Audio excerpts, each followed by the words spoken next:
We watched the BBC interview with Musk, right? And he goes up and the guy opens up the question with, why'd you agree to do this interview? He says, well, I don't know, what's the name of the BBC? And he's trying to mock them and all this stuff. And there's a part of it where, you know, he calls them out for the mistakes they made. Yeah. And if you go to the bottom of the interview on BBC, you'll see comment section saying, why'd you cut that out? Because Musk puts it on Twitter, but they didn't put it in the interview. Yeah. Then you watch the interview with you. The first question they ask you was, what's the first question? Hey, you've been accused of serious crimes, rape or something like that. You know, right off the bat, they asked that question of you. And then you see the interview, Lucy Williamson, I believe, her first question was, you're facing some very serious allegations. Have you raped anybody? That's the open question that they ask you. And the video they put up, the first one, they take it down. The second video they put up, that's 12 minutes like the highlight one, they turn, the comment section is open. There's 80,000 plus comments there. Then you look at Philip Schofield. Yeah. And you just brought up Philip Schofield. For people that don't know who Philip Schofield, do you mind explaining to people who he is? Yeah, he was a TV presenter in England. He was very famous. He ran the morning show. And he was grooming children for a very long time. And all the staff knew about it. And the people who worked on the show with them were being groomed by him. And everybody knew. And it was all a big ha-ha-ha joke. And now he's come out saying, oh, please don't pick on me. I feel sad. And the media is saying, I'll leave the guy alone. He is, when you go look up his Wikipedia, it says he rose to prominence as children's BBC continuity presenter from 85 to 87. Yep. Then went on to do programs on BBC and ITV for Going Live, This Morning, Dancing on Ice, All-Star Mr. and Mrs., The Cube, and a bunch of other things. And they interview him, okay? While he's going through the mess, you know, after 27 years of being married, this one guy that he groomed since 10 years old, his name is McGreevy, I want to say, something McGreevy, that he's going through the process. Matthew McGreevy, they met at 10 years old at a theater group. At 15 years old, Philip follows him on Twitter. While the kid is 15, he follows him on Twitter. The guy celebrates it. Long story short, Ruth Langsford, they work together with. She files a complaint. Then right after filing the complaint, McGreevy gets fired. Then he has to take a break. Then he comes out after 27 years telling his wife, you know, and hey, I'm gay, I'm coming out of the closet. He's got 2 daughters. But there's a part of it where Matthew calls his wife and says, hey, your husband and I had an affair together when I was 19 the first time and 20 and all. Nobody knows if it was before or not. The interesting thing about him is his brother, Timothy Schofield, I don't know if you know about his brother. Oh, what, the one who's in jail for being a pedophile? Was convicted of 11 sexual offenses involving a child between October 2016 and 2019, including 2 sexual activity with a child. Here's how the interview started. First question, the guy asked him, he says, you've had quite a week. How are you? Opening question. Versus the question they ask you on the opening, right? And then he turns around and says, the media's interest in the affair was motivated partly because of homophobia, alleging that an affair with a much younger woman would have not generated such a scandal. So he gets protected. And he says, all those people who write those stuff, do they ever think that there's actually a person on the other end, right? This is proven. By the way, this is the part where even when somebody's watching you and saying, why are they taking him to court? Maybe he did something. Why are they taking Trump to court? Maybe he did something. Why are they taking this guy? He must have done something. There must have been something there, right? It's stuff like this BBC does. If BBC are watching this right, I want to kind of remind you of your mission statement that you have on your website. We're going to put the link below to your mission statement. You can go find it. Here's what your mission statement is, BBC. This is why you've lost some credibility the last couple of years. To act in public interest, serving all audiences through the provision of impartial, keyword impartial, high quality and distinctive output and services which inform, educate, and entertain. You say you inform, educate, you entertain, yet you conceal, misinform, and your content's quite frankly boring. You're cherry picking on people that you're talking to. So a message like that gets the average person to say, everything with you is allegedly, everything he did is proven, his brother is proven, yet let's leave him alone. Poor guy, let's target him. This is where their argument has leaks in it. And somebody like you can tear it up. Absolutely. Philip is part of the club, and I'm not. And this is the thing. I'm a mentally resilient person, right? 14 months they've attacked me. I'm not going to sit and complain about that because that's not how I operate as a man. 14 months they've complained about me. If you type Romania, human trafficking, you type in any of these things, my name comes up, my face, I'm a bad person.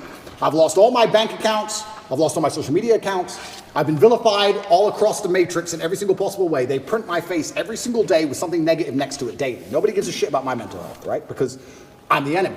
And what's scary about this is Lucy Williamson herself, she was begging me for an interview.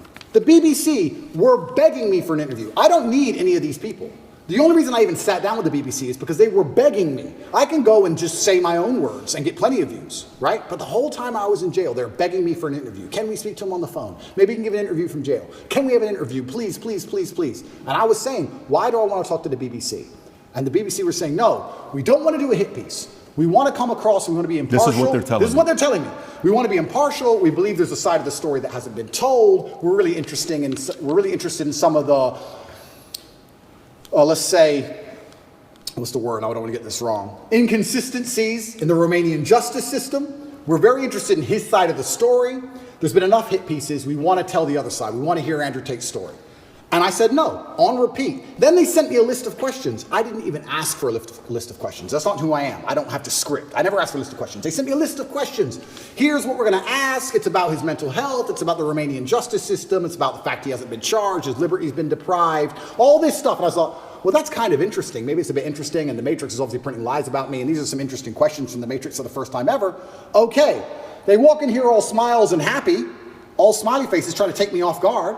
I already had my list of questions, right? It's all going to be nice and easy. I sit down, and they instantly attack me. They put the cameras on first, and they attack me, expecting me to stutter and make a fool of myself. It's kind of like they tried to sucker punch me. I'm in the club, and they're my friends shaking my hand, and they tried to hit me and knock me out. And this is the thing that's so amazing about it. Yes, I destroyed the BBC. But of course I did, because I'm smarter than all of them. But why should I have to rely on my wit and intellect to destroy BBC with their research team and their plan? Their deliberate plan to try and annihilate not only my credibility, but my life. They are trying to put me back in jail, these people. They're not dishonest. They're genuinely evil, and they don't give a shit. And so why should I even sit there and entertain them? I believe I could slip every single sucker punch they throw at me for the rest of human time. I could sit with any of these clowns, and no matter who they sit with their research team, whatever garbage they come up with, I'll make a fool of all of them. But why am I even entertaining them anymore? What's the point? That was the last chance I gave mainstream media. They lied for months to get that interview with me. Completely dishonest, head to toe. And like you said, they sit with Philip. Are you okay? Are you okay? We heard your mom's upset, that poor old lady. Maybe everyone should stop talking about it because his mom's upset. Let's not talk about it anymore because his mother's old. You're either part of the club or you're not. You have to sell your sanity nowadays. If you sell your sanity, you're afforded protections. That's the reality of it, because if you're a sane thinking person, you don't buy their bullshit. And that's what upsets them. They don't want anybody who thinks for themselves. They need you to they want you to believe exactly what's on the television screen. Believe in COVID. It's COVID now. It's COVID now. Oh, Putin's invaded Ukraine. Putin's cured COVID now. Now it's Ukraine. It's insane. Till the next thing comes. It's absolutely asinine. Did any of the questions that they sent you ahead of time? Zero. By the way, we didn't. There was no. No, that's not how we operate. Asked us ahead of time whatsoever. Did they ask you any of the questions they Zero. said they were going to ask you? Zero. They start with an attack and it became a battle instantly. Did they ask you at any point what jail was like? Zero. What your mental health was like? Zero. How, like, you completely missed the mark when everyone wants to know what was jail like. Well, and they don't even ask you that question. But this is what's so interesting about it. These people are so detached from reality, because they are genuinely detached from reality. They think that finding a video I made 8 years ago, a 4-hour speech I made 8 years ago, and finding one line of it without context that can be misconstrued, they think that sitting down with me and saying that to me is an aha moment. Nobody cares. Because you're taken out of context, one. And I said you're taking things out of context. She goes, I'm not taking it out of context. I said, if you're presenting it without context, that's taking it out of context. That's what it is. You're lying by omission. I said that to her after the camera's off, and she looked at me because she didn't understand. When you omit details, when you refuse to put in all of the details, you can lie by including one detail which may happen to be true. You can tell the truth and miss all the details around the truth, and you are lying by omission. You're lying by omission.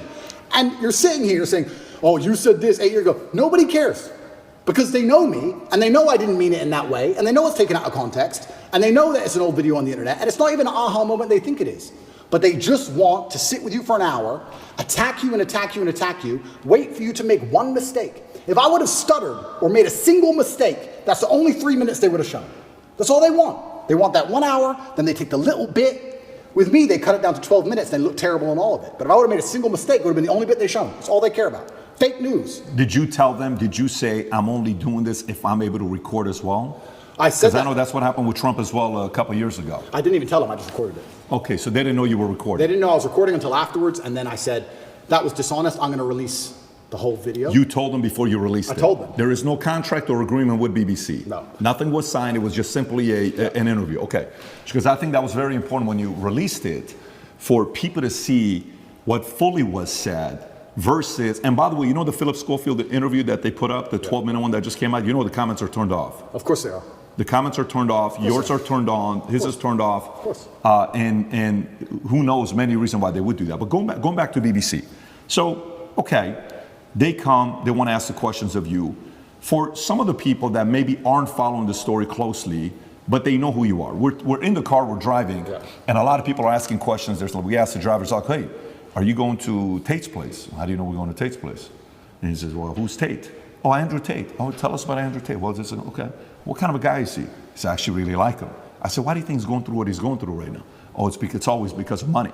Okay, so we're at a different restaurant. So tell us, why are you going through this? Why is he going? Everybody's saying a similar thing about this, right? But for those who don't know, there's 3 different camps. Yeah. The camp that already sees you guilty, it doesn't matter what they read. So for example, this story here, from BBC came out just last night, 10:30. Andrewtate choked me until I passed that, UK woman claims, right? This is Alice, another anonymous name, just like Sophie, right? Yeah. But there's 3 camps. There's those that say, well, look, I'm already thinking he's guilty. I don't like him anyways. I need anything to get me to think he's guilty. Yeah. Whatever it takes. I don't have to do my own due diligence. I just have to hear anything. Then there's a camp that's a diehard fan. There's nothing you can do that they did wrong. In their eyes, it's going to be wrong. Then you have the people in the middle that are the reasonable ones, that are saying, you know what, let me look at this. Yeah. What about this? What about that? The people in the middle may say the following question. They may say, and I may have asked this question from you last time as well. They may say, Andrew, okay, if this guy is so innocent, how can they get you to go to the dungeon for 92 days? How can they put you on house arrest? How can they do all this stuff? Yeah. If you're somebody that was born in US, you lived in UK, how come somebody else isn't coming to bail you out? You got different lawyers. How is it that they can keep doing this to you if you're not guilty? What do you say to those people? Yeah, and once again, I have to be careful what I say because of the court case, but Romania has a law, or the law in Romania is basically, if you can prove to a judge that it might have happened, they're allowed to hold you up to 6 months during the investigation stage. If I was guilty of anything, I would have been charged long ago. And we're going to talk about charges soon because I still believe they're going to attempt to charge me. But we're now approaching the end of the 6 months they can keep me under a form of arrest for without charge. Typically in Romania, when I was first arrested, the guard said, within 2 weeks, you'll have your indictment. I was like, 2 weeks? He goes, yeah, everyone gets charged quickly. Nobody waits 6 months for a charge. If they arrest you, they charge you, like every other country, right? The fact they've waited 6 months and gone into my entire life and attempted to find something shows they don't have a case. Why I believe it happened is because they didn't have a case when they were trying to hit me with this garbage, and they thought, you know what? If we put him all over the news, if we slander his name completely, there was a hotline set up. If you're a girl who's been hurt by Andrewtate, call this number in the UK. A hotline. So they were attempting to use the media to find what they wanted. Months go by, months go by, months go by, case file's empty, nothing's happening. My lawyer's saying, when are we gonna close this case file? Like, yeah, we're just waiting for some papers, we're gonna close it, we're gonna close it, we're gonna close it. Around the time I was canceled, things started appearing in the case file again. They started spying on me again. Very interesting that it happened around that time. I don't know if they understood that I wasn't protected by the political class of the USA. I don't know what happened. They started to build this case, and they spied on me for all of these months, spending millions of euros, spying on me everywhere I went, trying to find evidence of a crime. Eventually, they get to the end of their legal limit to spy on me, and they don't have any crime. They don't have anything. So in my current court case, we have 2 Americans who lied, the ones who we have the conversations between them saying they're going to get an Oscar for lying to the police. We have the CCTV of them coming and going. We have their Uber records showing they can travel the country freely. We have their phone calls with their mother where they're saying, yeah, he didn't hurt me, and my boyfriend caught me. We have all of it. We have all the evidence. We have those 2, and then there's nobody else who could possibly even take the stand. I don't believe, as high level as this Matrix attack is, I still don't believe a Romanian judge is going to put me in jail with the dossiers. I've seen it. It's garbage. I don't think I'm going to end up in jail. But it's just taking years of my life, damaging my influence, having bad things to say about me, keeping me under control, keeping me locked in a house. That's all they want to do. They have no interest in the truth. There's no victims. There's no one to take the stand. Do you know who Sophie is or Alice is or no? Yeah, so the BBC, Ali? That's really interesting. So then the BBC says, well, we found victims because the BBC have done enough investigative journalism to understand that the case is garbage and there's no victims. So they said, well, we found victims. They found one called Sophie first. That was a few months ago. I think I was still in jail when Sophie appeared. Is that her real name? No, that's her fake name. So they have a girl with a fake name called Sophie. They don't show her face. They ask me, what do you think about Sophie? How can I comment on Sophie when Sophie isn't real? Firstly, you've made her up. Secondly, I don't know who you're talking about. You're saying that 9 years ago, I was emotionally controlling? That is the most subjective garbage accusation. What does that mean? 9 years ago, I said you shouldn't party with those guys in the club. Is that what I said? I don't know what I said. I don't know who she is, if she exists at all. And they're saying 9 years ago, you were emotionally controlling. Sophie said so. Who's Sophie? We're not telling you. What's emotionally controlling mean? We're not telling you. What comment do you want me to? If this person even exists, which they don't, then I destroy the BBC, make it very clear to them that Sophie doesn't exist, on repeat, because she doesn't. And 2 days later, Alice appears. What's interesting about this is that DCAT, the federal agency inside of Romania, along with help from international partners, have tried so hard, spending millions of euros with federal level tools to find a victim so they can put me in jail. And they can't find anyone. But the BBC just pulls them up whenever they want. The BBC does. Where do these people come from? And I say this every single time. If anybody believes they've been wronged, male or female, by me, go to the police. Go to the police. I encourage you to go to the police. All these people say we don't want to go to the police. We just want to stay on the news. What, is that because you're not real? Is that why? That's pretty convenient. I mean, I thought I was a bad person. Why don't you go to the cops? Oh, because you have no evidence and it doesn't exist? That's why. Are all these accusers in the UK, not even in Romania? Not even in Romania. So Sophie and Alice are supposedly both from the UK. And Alice's story is... To correct, it's not Alice. I said Alice, it's Evie. Evie or Evie or something like that. E-V-I-E. It's all made up names. It's all made up names. Yes. So Evie, we could call whatever name we want. But yeah, Evie is saying 13 years ago I choked her or something. Yeah. By the way, when is the 6-month time limit? End of this month. Okay. And can we reference the tweet you just posted a couple days ago? I want to stay on this. She was commenting on Evie. You were going to say something about Evie, what she said 10. So she's claiming 10 years ago or 13 years ago, you guys had the consensual sex the first time. She comes back for the second time around. According to the story, she says she was being, your hand was on her throat, strangled me. She was passed out for a minute. And then she came back and she said, I did not approve of the second time having sex after she was passed out. So these stories they're making, you know, and then she says, the guy asked a question saying, how come you didn't do any police report back then? She says, well, because it's not fully rape and it's not that, because it was consensual. I kind of wanted to be there. And I didn't tell anybody about it 6 years later. There's way too many things that doesn't give it credibility for somebody to say, I didn't do anything about it then, but 6 years later, I told my friends, 3 or 6 years later. Yeah. And this is the thing that's scary. If you say to any red-blooded male, 13 years ago, you had sex with a woman consensually and she's now unhappy about how that sex happened. You can get, any man on earth can get screwed with that. If this person exists at all. And like you said, she refused to go to the police if she exists.